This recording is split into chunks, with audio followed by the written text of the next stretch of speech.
l'Union européenne a annoncé lundi 26 mars 2018 une aide de 60 millions d'euros destinée à la République démocratique du Congo ou aux réfugiés congolais à l'étranger, et le Haut Commissariat de l'ONU pour les réfugiés, HCR, a lancé un appel de fonds de 504 millions de dollars. La Commission européenne a annoncé lundi l'octroi d'une aide d'urgence de 49,5 millions d'euros afin de faire face à l'aggravation de la crise humanitaire en République démocratique du Congo, RDC, a indiqué Bruxelles au terme des 3 jours de visite en RDC du commissaire à l'aide humanitaire, Christos Stylianides. Un montant supplémentaire de 10,9 millions d'euros sera alloué aux pays voisins, Tanzanie, Rwanda et République du Congo, principalement pour venir en aide aux réfugiés congolais, ajoute la Commission dans un communiqué.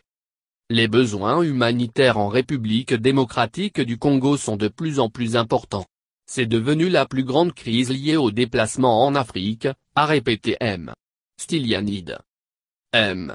Stylianides voulait convaincre les autorités congolaises de revenir sur leur décision de boycotter la conférence UE/ONU de Genève du 13 avril, qui veut lever 1,7 milliard de dollars pour financer l'action humanitaire en RDC.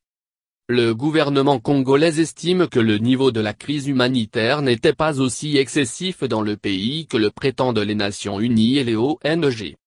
Il y a toujours de la résistance, confie une source européenne, qui croit que Kinshasa peut encore reconsidérer sa position. Sans optimisme naïf, nous avons la possibilité de les voir à Genève. De son côté, le HCR et ses partenaires humanitaires ont lancé un appel de fonds d'un montant de 504 millions de dollars américains pour les réfugiés congolais, qui devrait avoisiner les 800 000 d'ici à la fin de l'année. L'appel de fonds permettra tout d'abord de répondre d'urgence à la situation immédiate en Ouganda, en Zambie et en Angola, tout en se préparant pour l'arrivée massive de réfugiés en République du Congo, en Tanzanie, au Rwanda et au Burundi.